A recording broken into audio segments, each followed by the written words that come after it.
I wanted to be a sailor when I was a little kid because of a member of the family who was Navy. And I couldn't because I was a boy, not a boy, excuse me. And then in 1943, in the summer, they opened the Navy to women. And in the fall of 43, I turned 20, and I joined. And how old did you have to be to join? 20. You had to be 20 to join. So they opened it just as you turned 20? And just before I turned 20, yeah. Who was your family member who was in the Navy? My father's brother was a doctor in World War I, and then he stayed in during the interim, and then he was again in during World War II. Did you know any other women who were joining the services? No. No, I was by myself. What did you expect?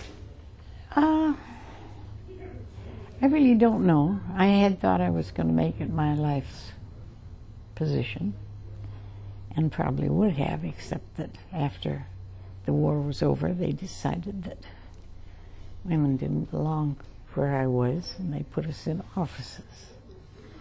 And I thought, no, office work is not for me. I had done that before I went in. And no, so I got out. Tell me about what you did during the war.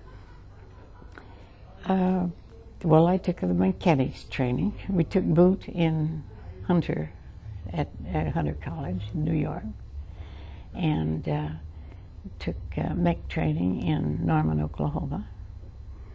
And then I was stationed at Great Lake in Chicago at Glenview Naval Air Station. I don't think it's there anymore. But then they opened overseas duty, so I put my name on the list, and I got a free trip to Hawaii, where I spent the last 5-6 months in my time in. What did you do in Hawaii? Same thing, basically.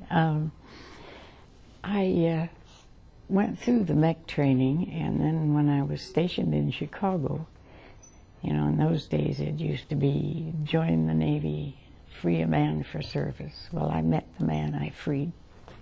He taught me how to do my job. Back in those days, the training planes were made of fabric.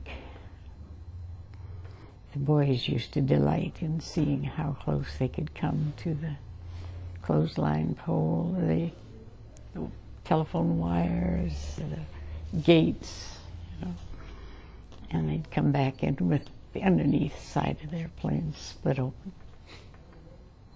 So I had the job of sewing them shut, and I did that. Sewing a plane shut? Yes. How do you sew a plane shut? Well, there is a system of how you stitch it, and then you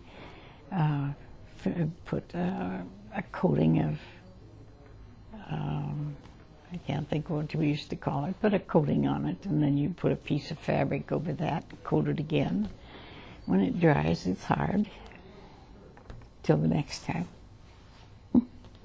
Most of them had quite a few of those patches there, or in the wing flaps, which were also fabric, of course, places like that. So is that kind of their badge of courage to do that? I think they thought it was a sign what a good pilot they were. Either that or how bad, one of the two. So that was the extent of it was fortunate. I've always said I'd feel sorry if any, but you used to have to fly in the planes you'd fixed, you know. I didn't mind flying in mine.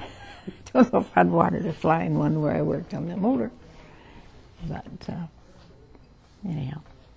So tell me about mech training. What did you learn there? Well, we took the same training that the boys took, and very interesting. I don't remember any of it now, but then when you never used it, how would you, you know? We were stationed, as I say, at Norman, Oklahoma, which was a combination. There were a number of English students there also. But it's on the, right near the campus of the University of Oklahoma, or we're part of the campus. It used to be, I don't know if it still is or not. They used to use our gym for their wrestling meets, and I saw Iowa State wrestle a few times down there. How many women did you serve with when you were in Hawaii? At the time I was in Norman, there were a couple thousand of us down there in different stages of training for different things. When we were on our way to Hawaii, the war came to an end. So then our job was more undoing. We went from to painting everything back to battleship gray and that kind of stuff. So I'd say there'd be 2 or 3 women and a dozen men in a shop. Painting it back to battleship gray from what? Yeah. Well, they had, I don't know why, but they had all these different colors that they had used. I said if they were in uniform, I could understand out in the woods, but I never could quite understand why they painted some of the other things that they did. So how about the women that you served with once you were settled and stationed? Did you form a close unit with them, or was it more with everybody on the base? It was with everybody, pretty much. The women were from all over. There were no, like when my husband was in, he remained with the group. And the boys here talk about being in with the group from here. There was one of us from here, and one of us from there, and one of us from someplace else. So, but we kept in touch after it was over by letter and notified each other when we got married and had kids and that kind of stuff. Do you have any reunions? No, we've never had a reunion. We weren't that large a group at any stage of the game. So. If you got a story that you like to tell when somebody says, Phyllis, tell us about your time. What do you like to tell? Well, it was interesting. To me, flying has always been fascinating. I can remember as a kid watching that one plane a day that went over, stuff like that. And so it was interesting working on that, and being stationed in Hawaii was quite a treat because it was no longer war.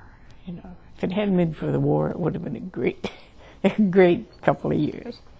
But no, I can't think of anything in one particular, just a lot of little things that you remember. What's a little thing you like to talk about? Or you would talk about? I imagine that most of the boys, when they were in Hawaii, went to a hula house. Well, I did too. Went with a date. But when they got to a certain stage, they made me leave. They made all of the women leave. I thought that was rather strange. I knew why they did it, but I still thought it was rather strange. I was probably one of the very few people that has ever laid on the beach at Waikiki fully clothed, because I sunburned at the drop of a hat. But I still enjoyed laying out there. We were stationed at Kaneohe Bay, which is on the east side of the island, across the Pali from Hawaii. And a lot of very nice Marines stationed on the same base. So, lots of fun once it was over with.